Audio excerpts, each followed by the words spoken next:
요새는 기침도 함부로 못해요. 지난 주일날 설교를 하다가 사례가 들여가지고 기침을 몇 번 했더니만은 여기저기서 전화들이 와가지고 살 수가 없었어요. 제가 기침하는 것은 물 먹다가 하는 것이니까 전혀 걱정하지 마시고 염려하지 않으셔도 됩니다. 자, 그러니까 또 기침이 나오려고 그러네. 목을 많이 써서 제가 그런 것이니까요. 자, 오늘 하나님의 성품 45번째 시간, 스스로 낮아지신 하나님, 이 하나님의 성품 우리가 알아가도록 하겠습니다. 사람들은요, 저도 마찬가지예요. 안 그런 척 하지만 모두 다 높아지고 싶어요. 왜 부자 되려고 합니까? 왜 출세하려고 합니까? 높임 받으려고, 편하게 살아보려고. 모든 생명을 가진 존재는 높아지려는 본성이 있어요. 근데 인간은 그걸 양심과 인격이라는 것으로 억누르고 사는 것뿐이에요. 어디 갔는데 내 이름이 빠져 있으면 기분 좋지 않습니다. 똑같은데 똑같이 인정을 받아야 하는 자리인데 내 이름만 빠져버렸어. 그러면 굉장히 불쾌합니다. 그런데 단지 표현 안 하는 것이죠. 이게 왜 그러냐? 드러내고 싶은 본성 때문에 그러는 거예요. 몇 년 전에 제주도에 집회를 갔는데 집회 중간에 점심 때 목사님과 산에를 갔어요. 산에를 갔는데 이상한 장면 하나 발견한 거예요, 제가. 그게 뭐냐면 제법 깊은 산임인데 그것까지 관계청에서 나와서 이렇게 전지를 하고 나무를 관리할 수 없는 지역이에요. 그거는 뭐 차도 들어올 수 없는 지역이야. 근데 이상한 현상을 봤어. 똑같은 종의 나무가 하늘을 향해서 쫙 뻗었는데 한 30m쯤 되는 나무들인데, 거대한 나무들인데 사람이 그렇게 정리를 한 것처럼 약 20m 높이까지 밑에 있는 나무 가지가 전부 잘려가지고 모든 나무들이 땅바닥에 다 떨어져 있었어요. 그러니까 사람이 자른 것처럼. 그리고 또 한쪽에 보니까 길가에 쪽으로 나무가 있는데 나무가 한쪽으로 전부 기울어져 있는 거예요. 약속이나 한 것처럼. 그래서 제가 같이 간 목사님께 물어봤어요. 저거 햇빛 따라 그렇게 움직였냐? 햇빛을 많이 보려고. 근데 그것도 말이 안 되는 게 거기는 보통에 볼 때 방해받지 않는 곳이에요. 해를 방해받지 않는 곳이기 때문에 그냥 있어도 해를 다 받는 곳이에요. 이 두 가지 광경. 밑에 있는 나무가 다 잘려나갔고 약속이나 한 듯이 어느 한 나무들이 쭉 한쪽으로 기울어져 있다. 제가 그분의 설명을 듣고 내가 알게 됐어요. 그건 뭐냐? 왜 밑에 있는 나무들이 다 자기 나무들이 잘려 있느냐? 밑에 수분을 빨아 올리는데 한계가 있다는 거예요, 나무가. 그래서 나무들이 높이 올라가려다가 위로 올라가려다가 수분 공급을 밑에 있는 가지들이 다 빨아먹어 버리면 위로 나무들이 치고 올라갈 수가 없다는 거예요. 그래서 나무가 결단을 했대요, 스스로.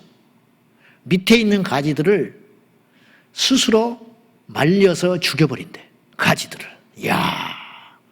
그리고 위에 올라가 있는 나뭇가지들을 살리기 위해서 밑에 있는 가지들을 버린다는 거예요.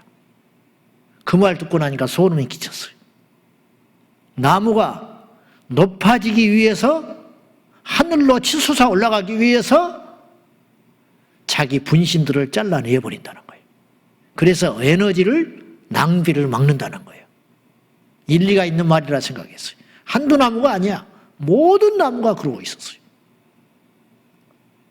그럼 한쪽으로 이렇게 전부 기울어져 있는 나무는 왜 그렇습니까? 그랬더니 그것도 역시 대단한 비밀이 있었어요. 그게 전부 한 종류의 나무들이에요. 여러분 어디 가면 군락이 있잖아요. 나무들이. 사람이 심은 것 같은 군락이 있어. 그 어떻게 그럴 수가 있을까? 나무들이. 나무의 씨앗들은 바람 따라 아무데나 가서 정착해서 자라는 법인데 어째서 같은 종류만 군락을 형성해서 나무를 숲을 이루고 있을까? 사람들이 심지도 않았는데 이유가 있어요. 다른 종자의 나무들이 날아오면 거기서 뿌리를 내려서 살려고 하면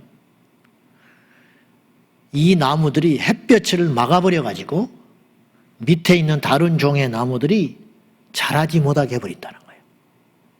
그 해를 막기 위해서 자기들이 해를 맞으려는 게 아니라 해를 맞지 못하게 해서 다른 종의 나무들이 뿌리를 내리지 못하도록 하기 위하여 그늘을 만들어버리기 위하여 나무들이 기울어져 있다는 거예요. 그 시각으로 보니까 산에 갔던 모든 나무들이 그러고 있다는 걸 보게 됐어요. 놀랐어요. 말 못하는 식물도 높아지려고 하고 자기들끼리 살려고 하고 시기하고 질투한다는 비밀을 알게 됐어요. 그러니 만물의 영장인 인간은 어떻겠습니까? 얼마나 기를 쓰고 높아지려고 하겠어요? 얼마나 으뜸이 되고 싶겠어요?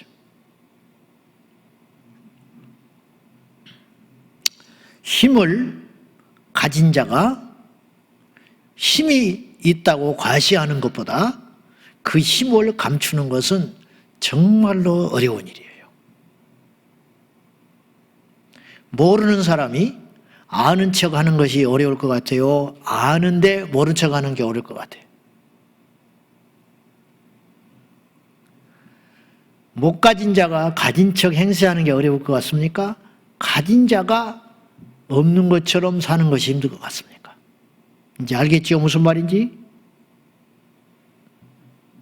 이런 말이 있어요. 큰 집에 살다가 작은 집에 가서는 못 산다. 사실은 부자가 망해도 3대 간다는 말이 있어요. 망해도 일반 서민보다는 턱없이 잘 살 수 있어요. 근데 그걸 못 견디고 좌절해버려요. 우울증이 와버려요. 심하면 자결을 해버려요. 왜 그러냐 이 말이에요. 도대체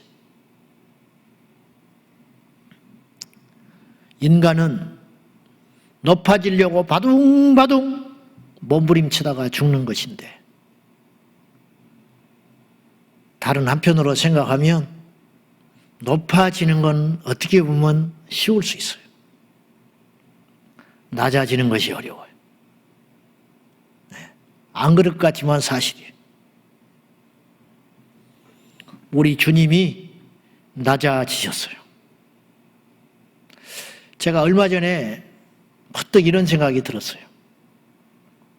인간이 신으로 군림하는 것이 어려운 줄 알았어요, 제가. 근데 그것은 어찌 보면 쉽더라고. 무슨 말이냐면 사이비 교주가 하나님 행세를 하는 거 보면 그거 불가능한 일도 아니라는 거예요. 인간이 신의 행세를 하는 것. 그럴 수 있거든요. 근데 하나님의 진짜 능력은 천지를 창조하시고 죽은 자를 살리시고 이 우주 만물을 손안에 넣으시고 말씀으로 운행하시고 창조하시는 것만이 능력이 아니시고 하나님만이 갖고 있는 진짜 능력은 따로 있다는 걸 제가 얼마 전에 새삼 알게 됐어요. 그건 뭐냐? 하나님의 능력 중의 능력은 뭐냐? 그분이 우리처럼 되셨다는 거예요. 다시 말해 볼게요. 인간이 신의 행세를 하는 건 할 수 있는 일이라니까요. 사이비 교주들을 신으로 따르는 현상을 보면 그런 일이 있을 수 있다는 거예요. 그런데 참된 신이 인간이 되신 것은 정말로 하나님만이 할 수 있는 일이라는 거예요. 이 세상에 어떤 신이 인간이 되셨습니까? 여기만 봐도 우리 기독교 신앙이 참된 신앙인 것을 알게 되겠죠. 모든 이 땅의 종교는 인간을 신으로 만들었어요. 부처는 스스로 신이라고 말해본 적이 없어요. 마호멧이 무슨 신입니까? 알라가 무슨 신입니까? 허상이지. 안 그래요? 간운장이 무슨 신입니까? 무당들이 신으로 만든 거지요. 허상이에요. 인간을 신으로 만든 거예요. 이건 쉽다니까요. 김일성이가 신이 됐잖아요. 북한에서. 그가 죽었을 때 오열하는 걸 봤습니까? 그는 지금 죽어도 여전히 영향력이 있어요. 죽었는데 영향력이 있어. 이건 뭐냐? 죽지 않았다 그런 뜻이에요. 그러니까 3대 세습을 하는 거예요. 3대 세습을 누구 때문에 했겠어요? 김일성 때문에 한 거예요. 김정은 보고 사람들이 뽑아줬겠습니까? 그가 탁월하니까? 그가 무슨 경력이 화려해서?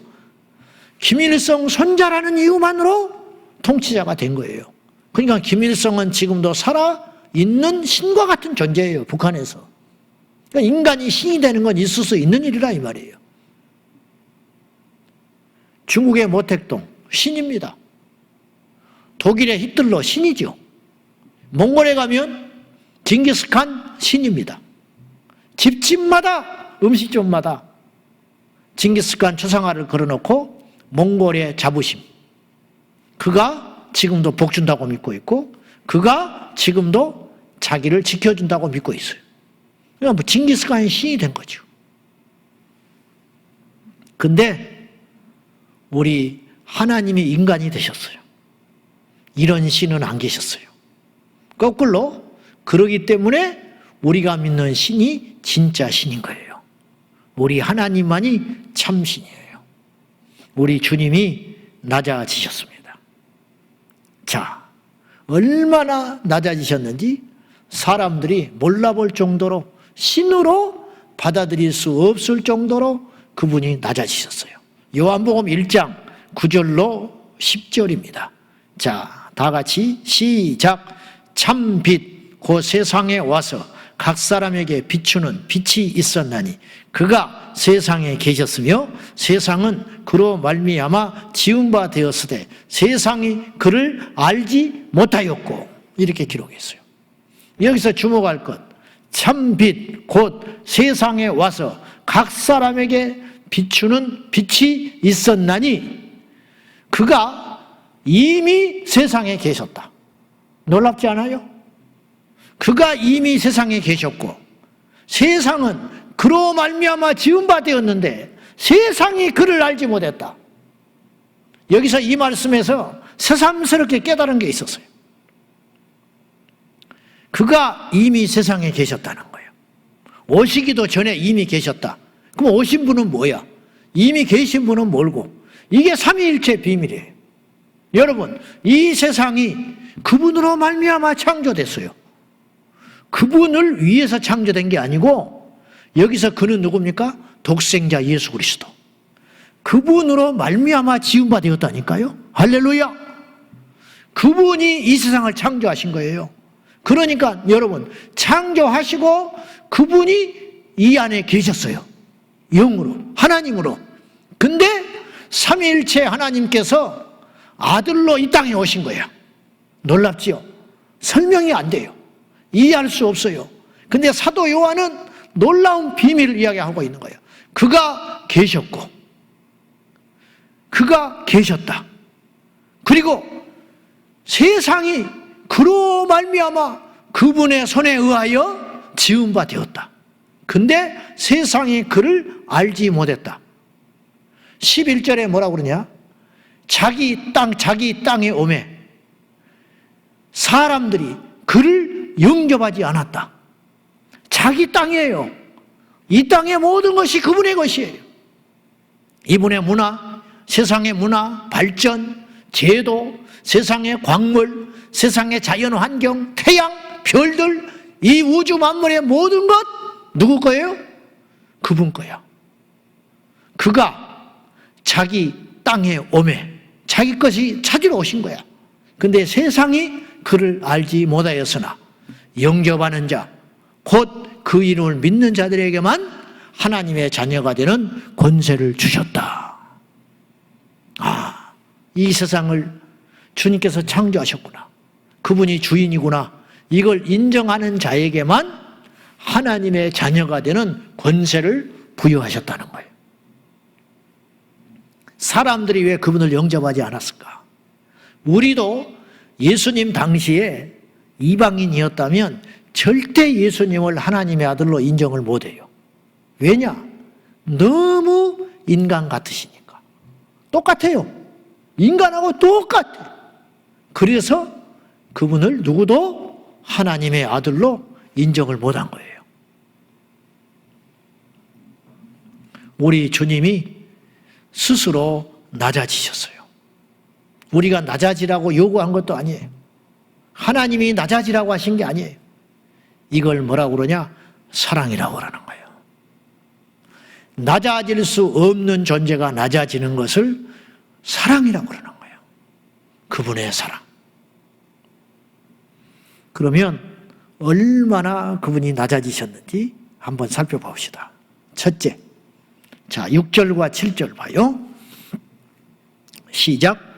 그는 근본 하나님과 본체시나 하나님과 동등됨을 취할 것으로 여기지 아니하시고 오히려 자기를 비워 종의 형체를 가지사 사람들과 같이 되셨고, 자 이분이 얼마나 낮아지셨냐면 그분이 근본이 하나님과 동등한 분이에요. 그분의 능력, 그분의 권위, 그분의 보좌, 그분의 자리 똑같은 분이에요. 우리가 하나님의 아들이라고 하는 표현은요, 우리에게 설명하기 위해서 하나님의 아들이라고 표현한 거예요. 아시겠어요? 무슨 말인지? 왕이 2-3살 먹은 손주에게 할아버지 높아 그렇게 이야기했어. 할아버지 왕이야? 그렇게 물었어요. 근데 왕이라는 개념을 몰라요. 그러니까 그냥 이 왕이 뭐라고 표현을 했냐면 쉽게 하기 위해서 이 나라가 내 거야 그랬어. 그건 표현인 거야. 우리 예수님을 우리가 하나님의 아들로 불러요. 근데 그건 우리가 부르는 거야. 우리에게 이해하기 위하여 주님께서 표현하신 방법이요. 이는 내 사랑하는 아들이요. 그러나 아들인과 동시에 아들이 아니에요. 그분은 하나님이야. 그러니까 이해할 수 없다고 그랬어요. 제가 주님 앞에 갔을 때만 이해하는 거예요. 이거는요, 이 개념은 이해를 못해요. 그러니까 이해를 하려고 그러면 안 돼요. 이해를 하려고 그러면 오류에 빠져요. 이단에 빠져. 그냥 믿어야 되는 거야. 그렇게 큰 분이구나. 하나님과 동등된 분이구나. 오늘 말씀에도 그는 하나님과 동등된 분이었는데 그 동등된 권위를 취하지 아니하시고 그걸로 이 땅에 오셨으면 우리는 다 죽어요. 하나님의 영광과, 보세요, 천군 천사를 대동하고 와버리면 이 지구가 그분을 감당을 못하는 거예요. 이해되시죠? 그분을 볼 수도 없어요. 보는 순간 죽어요. 흔적도 없이 사라져버려요. 그래서 환상 중에 그분을 본 자들도 천사만 봤는데도 불구하고 땅에 엎드려서 벌벌 떨어버렸어. 천사를 봤는데도 불구하고. 그분은 하나님과 동등한 분인데 자기를 비워서 하늘의 영광과 자격과 권위를 비워버렸다는 거예요. 깨끗이 비워가지고 그 빈 자리에다가 뭘 담아서 오셨냐면 종의 형체를 담아 오셨다는 거예요. 종의 형체. 원래 이 컵에 음료수가 들어있었는데 이걸 부어버리고 물을 담아 오면 사람들은 이걸 물컵이라고 그러지 음료수 컵이라고 안 하는 거예요. 하나님의 본성을 이 땅에 오시기 전에 다 비워버렸어요. 그리고 오실 때 작정하고 오셨어요. 어떤 작정을 하셨냐? 종의 형체를 담고 오신 거야, 안에다가. 그래서 사람들이 볼 때 그분을 종으로 본 거예요. 하나님의 형상을 두고 오셨으니까. 그분은 부요한 자로 오시지 않았어요. 그는 권세를 가진 자로 오시지 않았어요. 그분은 가난한 집에 오셨어요. 약하게 오셨어요. 흠모할 만한 모습이 없다고 그랬어요. 우리가 예수님의 그 초상화를 보면 좀 그럴듯하게 생기셨잖아요. 수염 나시고 머리 이렇게 장발이시고 오똑한 코에 파란 눈에 이목구비가 뚜렷하게 나오셨잖아요. 저는 그렇게 오지 않을 가능성이 크다고 봐요. 왜냐하면 이사야서에 보면 연한 순 같고 그냥 흔들흔들해, 약해. 어디 봐, 연한 순. 그냥 바람 불면 꺾일 것 같은 분. 그리고 흠모할 만한 어떤 모습도 없는 분. 체구로 따지면 베드로보다 작았을 것 같고, 제 생각에 외모로 따지면 요셉보다 못했어. 요셉은 용모가 단장했잖아. 베드로는 칼을 휘두를 만큼 기백이 있는 사람이죠. 예수님은 그렇지 않았어. 가능성이 커요. 허약해 보이셨고 흠모할 만한 모습으로 아니게 오셨다. 그런 모습을 자청하여 가지고 이 땅에 오셨다. 종이니까. 종. 그러므로 예수님을 진정으로 믿는 우리들이 세상의 조건들, 여러분 저는 이것이 믿음이라고 보는데, 우리 자신을 비워서 세상의 가난함과 부족함과 연약함을 짊어지고 사는 것은 절대로 부끄러운 일이 아니에요. 힘을 가지고, 그럴듯한 외모를 가지고, 그럴듯한 가문의 백그라운드를 가지고 이 땅에 태어나서 모 국회의원 자식처럼 음주운전이나 하고 공무집행 방해나 하고 그런 짓을 하는 사람이 왜 그렇게 됐느냐? 지나친 힘을 가졌기 때문이에요. 자격 없는 자가 힘을 갖는 건 재앙이에요. 때로 힘이 없는 것이 복일 때가 있어요. 힘이 없으니까 죄를 덜 짓게 되는 거예요. 힘이 없으니까 나서지를 못하는 거예요. 힘이 없으니까 역설적으로 주님을 더 의지해요. 적절한 예인지는 모르겠습니다만은 코로나19가 너무 많은 고통을 주고 있습니다. 특별히 자영업을 하는 분들이 처참하게 무너지고 있습니다. 역설적으로 코로나는 유흥문화를 바꿨어요. 흥청망청하는 유흥문화가 많이 없어졌어. 9시, 10시 되면 문을 닫아야 되니까. 술 소비가 잘은 몰라도 많이 줄었을 거야. 음주운전 사고 많이 줄었을 거야. 이것이 이제 적절한 예인지는 모르겠습니다만은 힘이 없는 것이 결코 부끄러운 일은 아니다.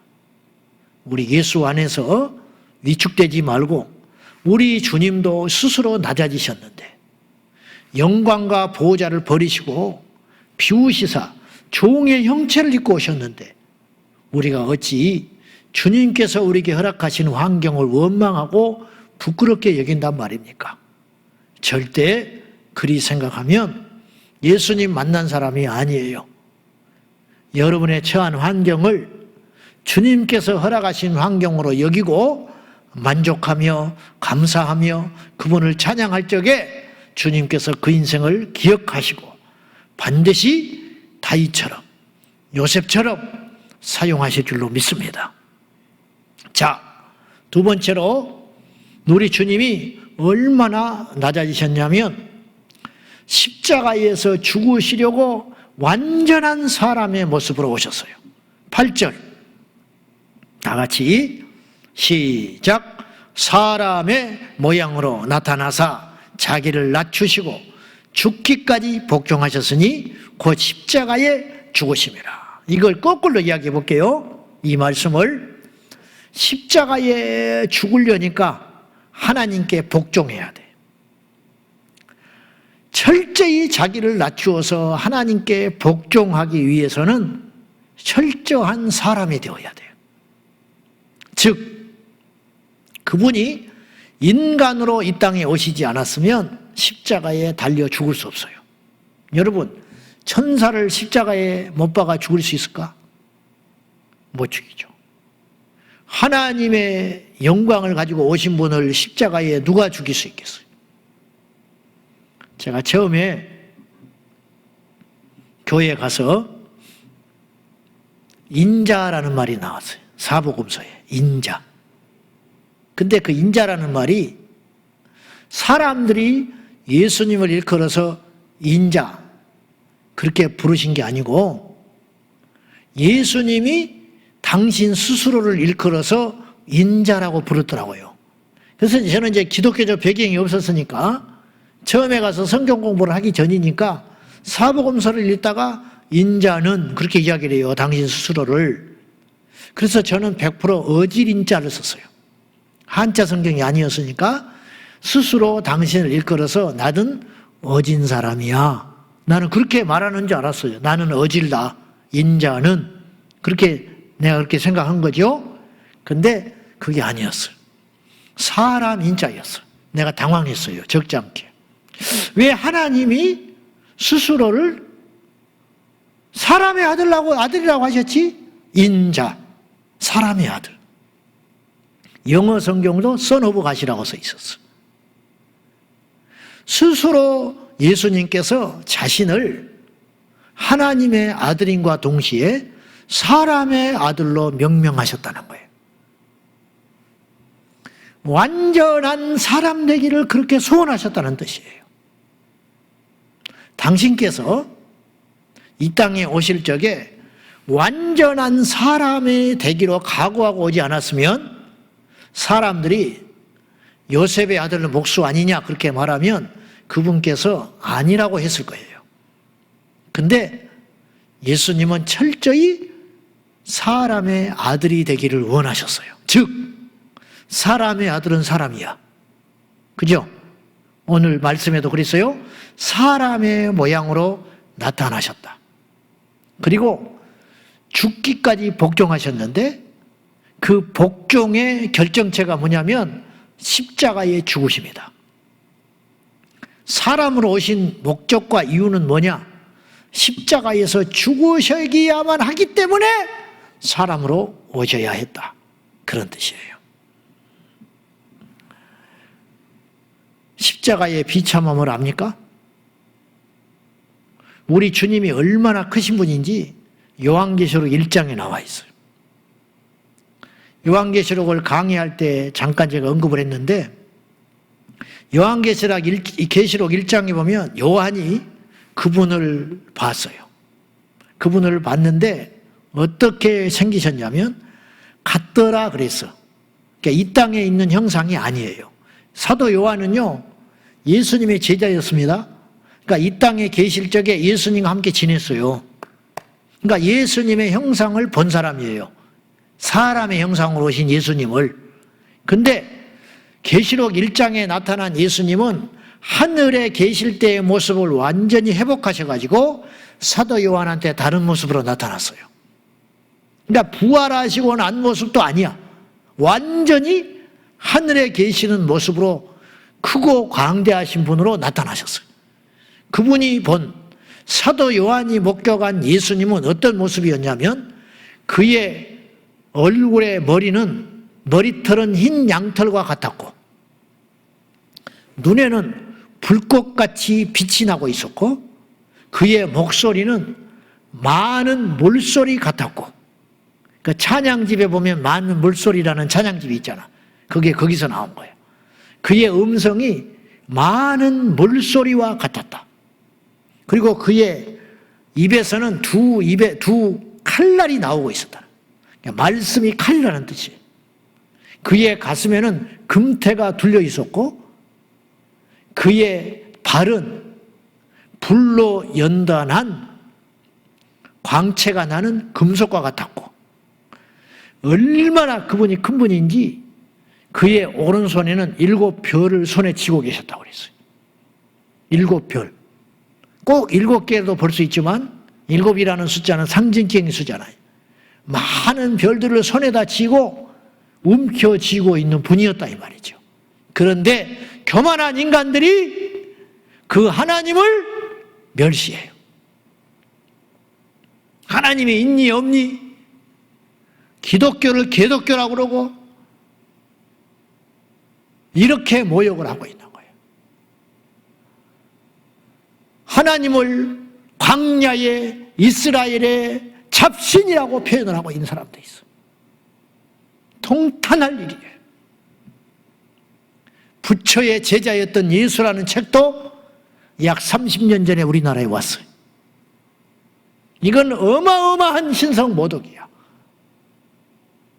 우리 하나님을 인간의 생각과 눈으로 해석할 수 있고 볼 수 있고 가늠할 수 있다면 그분은 진정한 의미에서 신이 아니에요. 그분을 알 수가 없어요. 그분이 십자가에서 비참하게 죽어주셨어요. 그래서 사람들은 하나님이 죽는다고 생각을 못한 거예요. 이해도 돼요, 한편으로. 완벽한 인간으로 오셔서 죽으셨기 때문에. 십자가의 비참함을 압니까? 사람이 전쟁터에 가서 죽으면 영웅이 됩니다. 국가 장례를 치러줘요. 이번에도 미국에서 유해를 거두어서 한국으로 가져왔잖아. 6.25 전쟁 때 죽은 유해를 거두어서 가져왔어. 대통령이 대통령 전용기에 좌석에 싣고 왔어. 그만큼 예우를 해주는 거예요. 죽음은요, 태어날 때보다 더 큰 메시지를 줘요. 근데 예수님의 십자가의 죽음은 그 당시 조롱이었고 비참함이었고 손가락질이었고 어느 누구 하나도 동정을 주지 않았어요. 어떤 사람이 사고로 죽으면 불쌍히 여겨져요. 수명이 다하여 죽으면 정성스럽게 장례를 치러줘요. 근데 십자가에서 죽으면 철저히 외면당했어요. 예루살렘 안에서도 못 죽었어요. 성 밖에서 십자가에 죽었어요. 골고다 언덕은 예루살렘 성 밖이었어요. 그리고 해가 지도록 나무에 매달아 놓지 않았어요. 수치다 이거야. 저주라. 저 사람은 사람에게는 물론이거니와 하나님에게도 버림받아서 십자가에서 죽었기 때문에 오래 매달려 있을 자격도 없다. 빨리 내려라. 흉하다. 그런 취급을 받을 십자가에서 예수님이 죽으셨다. 그 이유가 뭐냐? 역설적으로 우리의 죄가 그렇게 크다. 어떤 사람은 이렇게 반문할지 몰라요. 아니, 우리가 선한 사람은 아니지만 그렇게 취급을 받아야 할 죄인이냐고 우리 스스로가 증명하고 있어요. 오늘도 저와 여러분은 죄를 짓고 왔어요. 한번 생각해 보세요. 우리가 믿는 사람이에요. 천국을 믿고 지옥을 믿고 하나님 심판을 믿고 예수님의 재림을 믿는 사람이에요. 근데도 오늘 하루도 깨끗하게 못 살았어요. 교회하고 집만 왔다 갔다 하는 목사도 마음속으로 도둑질을 하고 살인을 해요. 강단에 어느 때는 올라오기 전에 죄를 짓고 와. 속으로. 그것이 하루 이틀이 아니에요. 말 다 했지. 벼락을 때려서 죽은다면 저는 수만 번 죽었어요. 설교하다가 수만 번 죽고 신방하다가 수만 번 죽고 교회에 있다가 수만 번 죽었을 거예요. 우리가 그렇게 큰 죄인이에요. 그 죄를 없이 하기 위하여 하나님께서 인간의 형상으로 철저히 완전한 인간이 되셔서 완전한 인간이자 완전한 하나님으로 이 신비로운 연합을 통해서 철저히 사람으로 낮춰주시사 십자가에서 죽어주셨다. 우리의 허물이 작아서 용서받은 것이 아니고 우리가 대단해서 마귀가 우리를 건드리지 못하는 게 아니고 하나님의 사랑이 컸기 때문에 마귀가 못 건드리고 십자가에서의 대속의 역사가 너무 크기 때문에 일평생 범죄하여 십자가에 죽는 강도도 구원시킬 만큼 위력이 있는 것이다. 그런 말이에요. 이 십자가를 거부하지 말라 이 말이에요. 오늘 처음 예배드리는 사람도 괜찮아. 지난날 수백 명을 때려 죽인 자도 괜찮아. 십자가에 엎드리기만 하면 구원받을 수 있지만 태어나서 자기 기억으로 한 번도 죄를 짓지 않고 남의 것을 빼앗지 않고 남에게 다투지 않고 남에게 손가락질을 받아보지 않는 자라 할지라도 십자가의 능력을 통과하지 않으면 결코 누구도 구원받을 수 없다. 이 착각에서 빨리 헤어나와야 한다 이런 말입니다.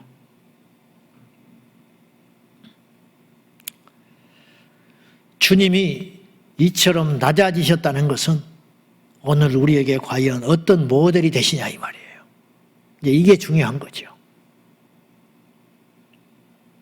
첫째, 그분이 낮아지셨다는 것은 우리를 철저히 이해하셨다는 뜻이에요. 이해해 주셨다. 이해라는 말은 understand는 아래에 내려오는 거야. 아래에 서는 거야. 그게 이해한다는 거라는 거예요. 그게 전혀 다른 말이죠. 이해한다는 말은 뭘 안다 그런 줄 알았는데 동등된 자리에 가는 것이 이해하는 거예요. 그러니까 하나님이 우리를 이해하시려면 우리가 되셔야 돼. 이게 조금 하나님 앞에 죄송한 표현인데요. 그분이 우리 인간이 되시기 전에는 그분이 우리를 완전히 이해를 못 하셨어요. 아셨어요? 이해하실 수 있죠. 우리를 만드셨으니까 우리보다 더 우리를 잘 이해하지만 사람이 되셨기 때문에 100% 이해하신 거예요. 아셨어요? 무슨 말인지? 우리가 테러리즘 보면 아프리카의 그 어려운 그 기근에 시달리는 배 뿔뚝 나와가지고 모기가 파리가 몰려들고 전염병에 시달리고 엄마 젖을 빠는데 엄마 젖이 안 나오고 그래서 한 달에 10,000원, 20,000원 후원해달라고 사정하는 광고들이 공익 광고들이 계속 나오잖아요. 30km, 40km를 걸어가지고 떼약볕에 깡통 들고 가가지고 물을 퍼담아서 그 물이 없으면 죽으니까. 근데 그 물도 흙탕물이야. 그 물을 가져다가 젖먹이 아이를 먹어야만 살 수 있어. 사는 게 아니야. 그래서 우리의 마음이 동해가지고 뭐 한 달에 얼마씩 도와주기도 하고 후원도 하고 그래요. 그러나 그때뿐이야. 이해 못해. 가서 봐도 이해 못해. 정말 이해하려면 그들처럼 살아야 돼. 그 움막에서 수십 킬로 돈만 여기서 통장에 집어넣어주면서 에어컨 바람 쐬고 생수통 마시고 수돗물도 믿지 못하겠다고 안 믿고 비싸게 생수 사다가 먹어가면서 치킨 20,000원, 30,000원짜리 시켜서 밤에 먹으면서 안 됐다고 ARS로 전화로 후원하는 거 그거는 아는 게 아니에요. 날아가서 잠깐 일주일 있는 게 아니고 한국에서 완전히 다 정리하고 돌아오지 않을 각오를 하고 가서 그들처럼 벌거벗고 태양볕에 먹지 못하고 30km, 40km 걸어서 물을 길러다가 그 흙탕물을 먹으면서 말라리아를 거치면서 죽을 고비를 넘기면서 그렇게 살아보지 않는 한은 그들의 삶을 결코 이해할 수 없다. 저도 마찬가지고 우리 모두가 마찬가지예요. 그분이 이 땅에 인간으로 오시기 전에는 절대로 사람을 이해할 수 없는 거예요. 근데 그분이 철저히 완전한 흉내를 낸 게 아니고 완전한 자궁에서부터 인간이 돼가지고, 그잖아요?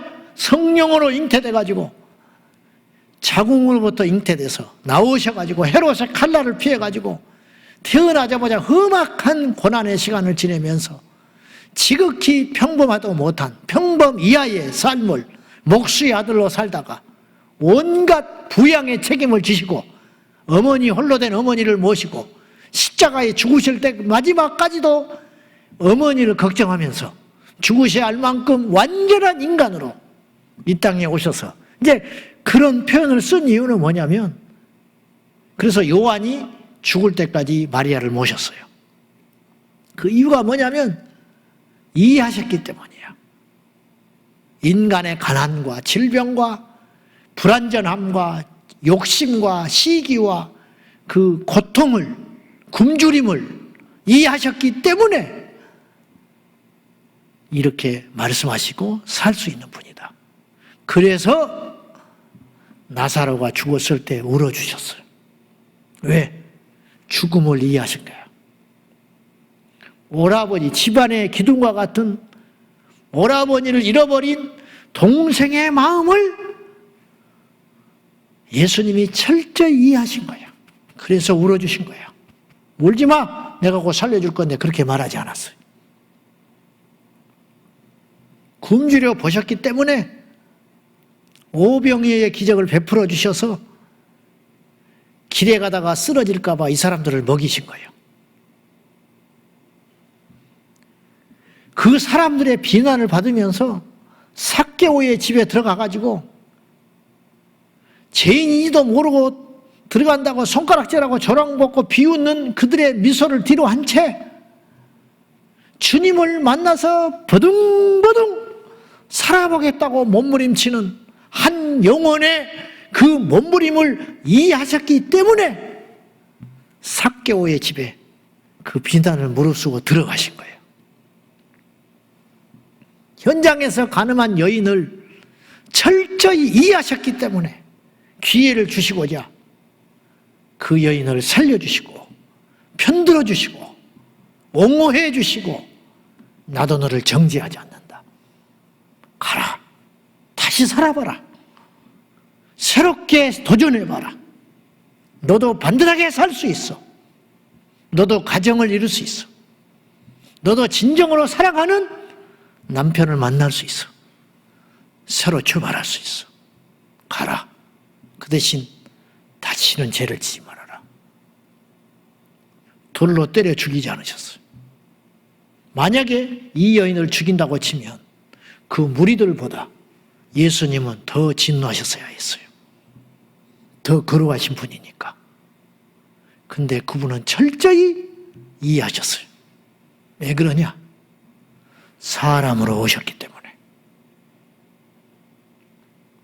우리 주님이 우리를 이해하고 계셔. 알고 계셔. 얼마나 외로운지, 얼마나 몸부림치는데도 잘 안 되는지. 그래서 로마서 8장에 말할 수 없는 탄식으로 성령께서 우리에게 오셔서 기도해 주신다고 그랬어요. 너 기도할 수 없는 거 내가 알아. 너무 힘드니까 쉬어라. 제자들이 겟세마네 동산에서 지쳐서 기도도 못할 때 주님은 책망하지 않았어요. 때가 됐다. 이제 쉬어라. 너희들이 이럴 수 있다. 이해한다. 이제 가야겠다. 이 길은 내가 혼자 가는 길이다. 철저히 이해하신 거예요. 시장을 가봐야 시장 경제를 할 수 있어요. 전철과 버스를 안 타본 사람이 대통령을 할 수는 없는 거야. 예전에 대통령 주자라고 후보라고 나왔던 분이 버스 요금이 얼마냐고 물어보니까 몰라버렸어요. 몰랐잖아. 왜? 평생 버스를 타본 적이 없어. 재벌 출신이라. 자기 손으로 운전을 해본 것도 별로 없어. 근데 집 없는 서름을 어떻게 알겠어? 모르지. 월급 좀 받아가지고 월세를 내며 살아가는 서민들의 고통을 어떻게 알겠냐고. 모르는 거예요. 6.25 끝나고 우리 할아버지 할머니들이 우리 너무 어려워서 굶어 죽은 사람들이 속출했다. 그러니까 손주가 이렇게 말을 했어. 참 이상하다고. 밥이 없으면 라면 끓여 먹지. 그렇게 말을 했어. 어떤 바보는 이렇게 말했대. 빵이 없다고 그러니까 그러면 케이크 먹지 그랬어. 이해를 못하는 거예요. 죽었다 깨어나도 이해를 못해. 그분이 이 땅에 사람의 형상을 가지고 오시지 않았으면 하늘에서 우리를 심판만 하시는 거예요. 이해돼요? 절대 구원 못 하셔요. 역겨운 우리를 절대 이해 못 하셔요. 더러운 우리를 이해를 못 해. 근데 그분이 오셨기 때문에, 인간의 형상으로 오셨기 때문에 우리를 이해하신다는 거예요. 여러분, 사랑이 다른 게 아니에요. 이해하는 거야. 같이 하는 거야. 이게 사랑이야. 거창한 구호가 사랑이 아니에요.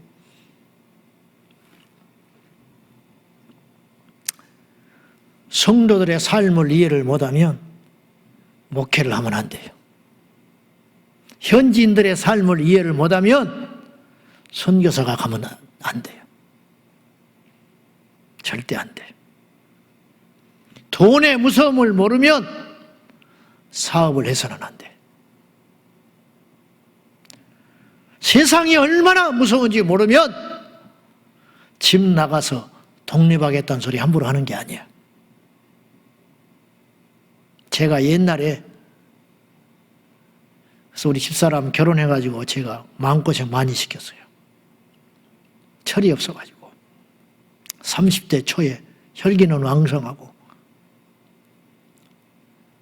어쩌다 설교 한번 하면 주변의 사람들이 설교를 잘한다 그러니까 진짜 잘한 줄 알고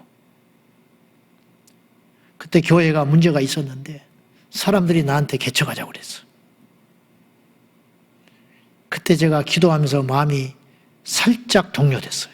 철이 없으니까. 전도사님 나가면 금방 성도들이 모읍니다. 이렇게 유혹을 하기 시작했어. 내가 철이 없어서 그래. 근데 그때 저를 위해서 기도해 주신 어머니 같은 분이 계셨어. 그분이 낌새를 채고 나한테 한번 이렇게 와서 이야기를 했어. 나는 그 소리가 무섭게 들렸어. 전도사님, 저보고 이렇게 이야기했어. 전도사님, 설교 좀 잘한다고 하니까 세상이 무섭지 않냐고.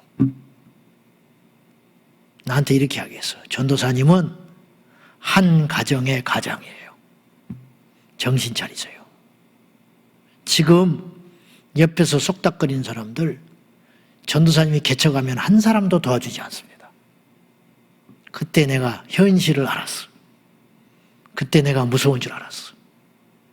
그때 내가 주저앉아서 하나님 앞에 기도했고 저는 지금도 그 결정을 잘했다고 생각해요. 마귀가 유혹한 거야. 세상 무서운 줄 모르고 아무 물정 모르는 나를 사탄이 입을 벌려서 집어삼키려고 유혹하고 있었다는 걸 그때 깨닫게 된 거예요. 나는 죽으려다가 살아났어요. 세상은 그렇게 호락호락하지 않아요. 우리 주님이 낮고 낮은 자리에 천한 인간의 모습으로 왕으로 오시지도 않고 부자로 오시지도 않고 권세자로 오시지도 않고 힘을 감추시면서 철저한 인간으로 오셔서 우리와 함께 울어주셨고 우리와 함께 기뻐해 주셨고, 우리와 함께 슬퍼해 주셨고, 우리와 함께 아파해 주셨고, 우리와 함께 잠을 주무시셨고, 우리와 함께 해 주셨어요. 그분이 우리를 이해해 주신 거예요. 성도 여러분, 옆에 있는 형제 자매를 우리가 이해해야 돼요. 저 사람은 왜 저러나? 그러지 않기를 원합니다. 저 사람은 왜 저렇게 교회 일에 열심히 안 하는가? 그 사람은 세상에서 생명 걸고 살고 있어. 시간이 나서 교회에 10번 오는 사람과 자기의 전부를 걸고 한 번 온 사람은 차이가 있는 거고 이유가 있는 거예요. 함부로 말하지 마. 모르면 함부로 말하지 마. 꽃으로 때려도 아프다고 그랬어. 그렇잖아요? 꽃으로도 때리지 마라. 함부로 말하지 마라. 그 사람 입장이 돼봤나? 제가 예전에 새벽 기도를 끝나고 굴다리를 지나가는데 차가 확 밀려가지고 아침부터 왜 그러나 밀릴 때가 아닌데, 그리고는 사람들이 뭐 이렇게 밀려가지고 있는데 이렇게 지나가면서 투덜투덜하고 지나간 거예요. 앞에 차가 비상 깜빡이도 안 끼고 서 있는 거예요. 아니, 비상등을 켜더니 차를 빼야든지 해야지 이게 뭐냐고. 모든 사람이 그랬을 거예요. 지나가다가 옆에를 안 볼 수 없잖아. 궁금해서. 또 얼굴을 봐야지 어떤 인간인지. 딱 봤는데 이분이 운전대 고개를 받고 있었어요. 심장마비인지 어쩐 일인지 몰라.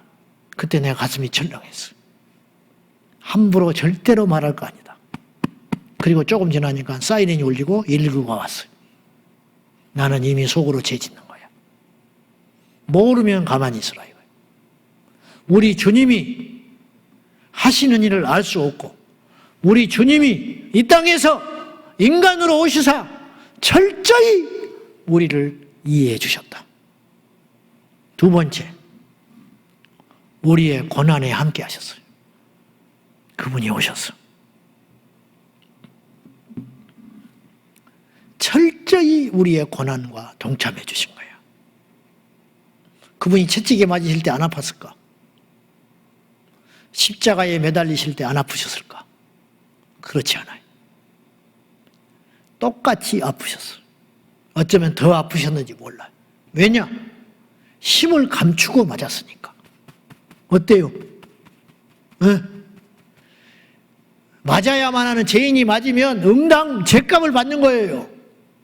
그 고귀한 분이 인간의 비웃음을 치면서 가죽 채찍에 짐승의 뼈와 납조각을 붙여가지고 탁 내리치면 살 사이에 박혀서 집어당기면 살이 찢어졌는데, 그 채찍을 주님께서 맞으시고 고난에 동참하셨다.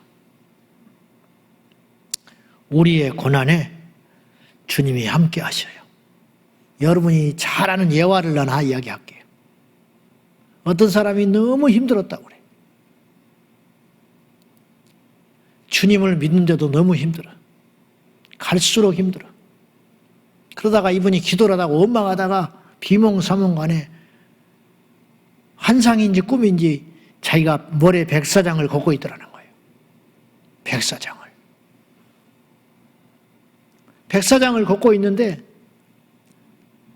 자기가 살만 할 때는 발자국이 2발자국이더래요. 주님이 자기와 함께 동행해 주신 거야. 근데 정말 힘들 때, 파도가 밀려올 때 발자국이 하나밖에 없더라는 거예요. 주님이 떠나버리신 거예요. 원망했대. 주님, 정말 힘들 때 주님 왜 나를 떠나셨습니까? 그랬더니 주님께서 가르쳐 주셨어요. 얘야, 네가 너무 힘들 때 내가 너를 업고 걸었다. 그 발자국은 자기의 발자국이 아니었어요. 주님의 발자국이었어요. 그때 이 사람은 통곡하고 넘어질 수밖에 없었어요. 우리 교회 화장실 가니까 그림이 하나 있더만요. 재밌는 그림. 뭐냐면 물속에 빠져가지고 한 철없는 애가 막 허우적거리면서 주님 어디 있어요? 살려주세요. 막 원망하면서 주님 도대체 나를 왜 이렇게 버려두시는 거예요? 막 그랬어요. 그때 주님께서 물속에서 허덕거리면서 받쳐주고 계셨어요. 그래서 안 죽고 있는 거야. 근데 이 철없는 인간은 주님이 밑에서 자기를 받쳐주는 줄 모르고 주님이 어딨냐고 이럴 수 있냐고 소리 질러대니까 천사가 그 위에서 성질이 나가지고 주님 이런 놈을 위해서 그 고통을 당하시냐고 위에서 또 천사가 또 한마디 하고 있는 거야. 주님은 이 사람을 밑에서 이 짐을 짊어지고 있는데 그게 나의 모습이구나. 사랑하는 여러분, 오늘 이 시간에 우리 평생에 저와 여러분이 하나 다짐을 합시다. 내 평생에 주님을 원망하지 아니하리라. 아멘. 우리를 가장 잘 아시는 분, 우리의 고난에 철저히 함께 하시는 분, 주님이 버려서 어려움이 온 게 아니고 주님이 나를 떠나서 내가 이 고난을 당하는 게 아니고 다 주님의 뜻이 있다. 그렇게 믿자 이 말이에요. 사실이고. 마지막으로요, 주님께서 이 땅에 인간으로 오시사 십자가에서 죽으신 것은 극도의 겸손이에요. 극도의 겸손. 자기를 낮추셨다고 그랬잖아. 어느 선까지 낮아졌냐. 하나님이 인간이 되신 것 자체가 최대한 낮아진 거예요. 인간은요, 우리가 하나님 만나서 천사보다 높아진 신분을 가진 거지 천사보다 못해요. 아시겠어요? 인간은 천사만도 못해. 근데 천사는 어떤 존재냐? 하나님의 종이야. 그러니까 종 아래로 내려와 버린 거예요, 주님께서. 당신의 종 아래로 내려와 버렸다니까. 인간이 되신 것은 극도의 겸손. 겸손이라는 말은요, 레벨이 같을 때 겸손이라는 말을 쓰는 거예요. 사람끼리 겸손한 거야. 대통령끼리 겸손한 거예요. 아시겠어요? 네. 비슷한 위치에 있을 때 겸손이 통하는 거예요. 근데 하나님이 인간에게 겸손할 이유가 어디가 있어요? 있을 수가 없는 일이에요. 여러분 집에서 키우는 개한테 겸손할 필요가 있어요? 야야, 저 개 기분 나쁘게 하니까 우리 너무 좋아하지 말자. 우리끼리 먹어서 미안해. 필요 없는 소리야. 그거는 사람한테나 같은 수준에 있는 사람한테 겸손이 필요한 거예요. 하나님이 인간에게 겸손할 필요가 없다 이 말이에요. 근데 그분이 인간이 되셔서 스스로 겸손의 자리에 오신 거예요. 주님이 어린 나귀를 타고 오셨어요. 우리 예수님이 제자들의 발을 씻어주셨어요. 여러분, 나는 내 자식 발도 잘 안 씻겨줬어. 어릴 때나 씻겨줬지 큰 다음에는 안 씻어줘 봤어. 씻어준 적이 없어. 예수님이 제자들의 발을 씻겨주셨는데 이건 겸손의 극치야. 겸손의 극치. 가끔 세족식 한다고 목사님이 나오라 해가지고 장로님들 발 씻어주잖아요. 그건 좀 쇼야. 그건 고난주간에 그냥 흉내내는 거야. 평소에는 안 씻어줘. 부부끼리 나와라 그래가지고 아내를 앉혀놓고 남편이 뭐 아버지 학교 이렇게 하면 막 씻어주잖아요. 그러면 또 훌쩍훌쩍 울어요. 그날 그걸로 끝이야. 그 다음날 가면 똑같아. 달라지지도 않아. 그건 이벤트라고. 근데 주님께서 제자들의 발을 씻어주신 것은 진정한 거예요. 왜 그랬느냐? 너희도 서로 섬겨라. 너희도 서로 섬겨라. 결론 5절이에요. 5절 봐요. 시작. 너희 안에 이 마음을 품으라. 곧 그리스도 예수의 마음이니. 연역법을 쓴 거야. 이 마음을 품으라 그래놓고 이 마음을 쭉 나열을 해놨어요. 어떤 마음? 종의 마음. 어떤 마음? 십자가에 복종하기까지 순종의 마음. 어떤 마음? 사람까지 낮아지신 겸손의 마음. 너희 안에 이 마음을 품으라. 품으라는 말은요, 닭이 계란을 품는 거예요. 그냥 잠깐 품다 나와버리는 게 아니에요. 만졌다 나가는 게 아니에요. 계속 품고 있으라는 뜻이에요. 언제까지? 주님 만날 때까지. 오늘 이 예배 때만 겸손하자. 복종하자. 낮아지자. 십자가 지자. 그게 아니고 계속 우리 평생에 부하든지 가난하든지 좋든지 나쁘든지 기쁘든지 슬프든지 계속 우리가 아무리 하나님이 어쩔 수 없이 우리를 높이 쓸 때가 있어요. 아시겠죠? 왕이 필요하잖아요. 똑똑한 사람도 필요하잖아, 이 세상에. 그래 안 그래? 네, 통치할 사람도 필요할 거 아니야. 돈 있는 사람도 필요할 거 아니야. 그래야 선교도 하고 뭣도 하고 세상이 돌아갈 거 아니에요. 어쩔 수 없이 하나님이 어떤 사람은 부욕해 하고 어떤 사람은 강하게 하고 어떤 사람은 높이 하고 그럴 때가 있다니까요. 근데 그 모든 것을 누가 하신 거예요? 하나님이 하시는 거야. 하나님이. 근데 착각을 해요. 하나님이 그렇게 해줬는데 자기가 잘난 줄 알아. 절대 그렇지 않아. 이걸 잊지 말고 너희 안에 이 마음을 품으라. 어떤 마음? 곧 그리스도의 마음이다. 그 그리스도의 마음은 어떤 마음이냐? 철저히 낮아지셔서 종의 형체를 가지고 이 땅에 오셔서 철저히 사람으로 사셨고 우셨고 아프셨고 속상하셨고 힘드셨고 조롱받으셨던 그 종의 모습을 갖고 사셨던 것처럼 너희들도 그렇게 살아다오. 손가락질 받을 때 낙심하지 말아라. 나로 인하여 너희를 욕하거든 기뻐하고 즐거워해라. 하늘에서 너희의 상이 큼이라. 너희에게 누가 칭찬을 하거든 귀를 씻어버리고 너희를 누구에게 박수를 치거든 두려운 줄 알고 너희에게 복음 때문에 조롱을 하고 침을 뱉고 욕을 하거든 기뻐해라. 왜? 예수님 닮은 삶을 살고 있으니까. 너희끼리 서로 섬겨라. 교회에서 왜 시기 질투를 합니까? 교회에서 왜 기재기를 합니까? 교회에서 왜 인정을 받으려고 난리 법석을 떠냐고요? 그리스도 예수는 그러지 않으셨다. 주님도 낮아지셨는데 우리가 뭐라고 높아지려고 하냐 이 말이요. 사랑하는 성도 여러분, 우리 예수님은 스스로 낮아지셨습니다. 우리도 낮아질 때 예수님 만날 수 있습니다. 서로 섬기라. 마가복음 10장 43절과 44절 크게 읽고 마치겠습니다. 시작. 너희 중에는 그렇지 않을지니 너희 중에 누구든지 크고자 하는 자는 너희를 섬기는 자가 되고 너희 중에 누구든지 으뜸이 되고자 하는 자는 모든 사람의 종이 되어야 하리라. 기도하십시다. 이 시간에 기도하실 적에 스스로 낮아지신 주님, 우리도 주님처럼 낮아지게 하여 주십시오.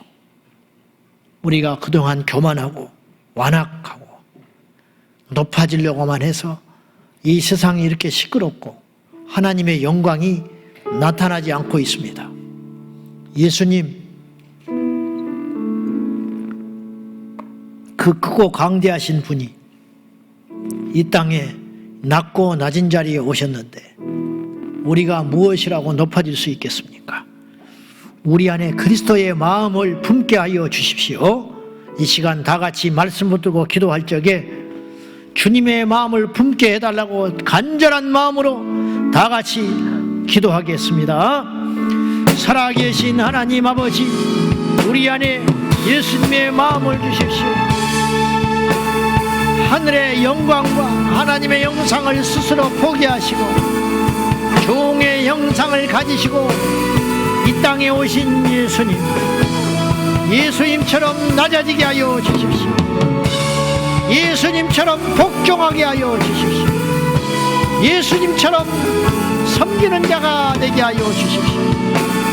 너희는 그렇지 않을지니 너희 중에 누구든지 크고자 하는 자는 섬기는 자가 될 것이고, 너희 중에 누구든지 으뜸이 되고자 하는 자는 모든 사람의 종이 되어야 하리라. 주여 종이 되게 하소서. 진정으로 하나님 앞에 큰 자가 되게 하여 낮아지는 자가 되게 하시고, 진정으로 하나님 앞에 가서 영광과 존귀와 금멸류관을 얻기 위하여 이 땅에 낮고 천한 자리를 기뻐함으로 지게 하여 주십시오. 사람들이 박수 칠 때 놀라게 하시고 두려워하게 하시고 긴장하게 하십시오. 주여, 주님 받으셔야 할 영광, 주님 받으셔야 할 존귀, 주님이 누리셔야 할 이 평안함 우리가 누리고 있으니 용서하여 주소서. 불쌍히 여겨주소서. 예수님, 예수님, 죽기까지 복종하신 예수님, 너희 안에 이 마음을 품으라. 곧 그리스도 예수의 마음이니 그는 근본 하나님과 본체이시라. 하나님과 동등됨을 취할 것으로 여기지 아니하시고 자기를 비워 종의 형체를 가지사 사람의 형상으로 오셔서 낮추시고 죽기까지 복종하셨으니 그 십자가의 죽으심을 경험하신 주여, 우리를 이해하시고 우리의 고난에 함께하시고 섬김의 본이 되신 주님, 우리도 예수님처럼 낮아지게 하시고 다른 이웃과 형제를 이해하게 하시고 정죄하지 말게 하시고 경쟁하지 말게 하시고 섬기는 자가 되게 하여 주옵소서. 예수님 도와주시옵소서.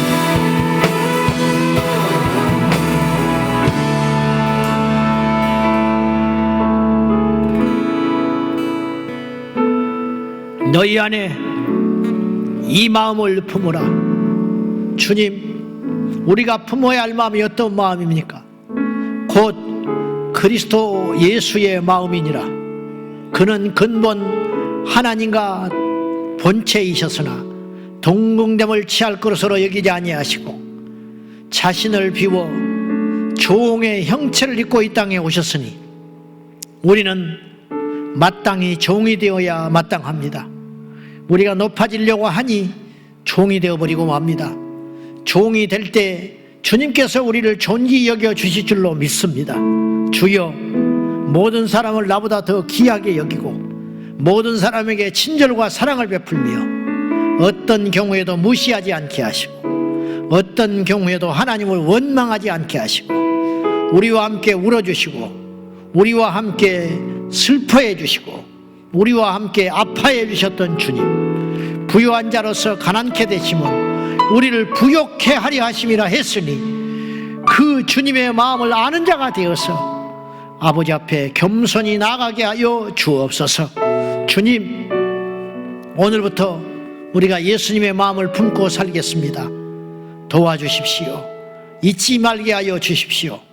함께 하여 주시옵소서. 예수님의 이름으로 기도하옵나이다. 아멘, 아멘. 예수님의 마음을 품고 일평생 살게 해달라고 다같이 기도합니다. 주여, 주여, 주여. 살아계신 하나님 아버지, 우리 평생에 예수님의 마음을 품고 살게 하소서.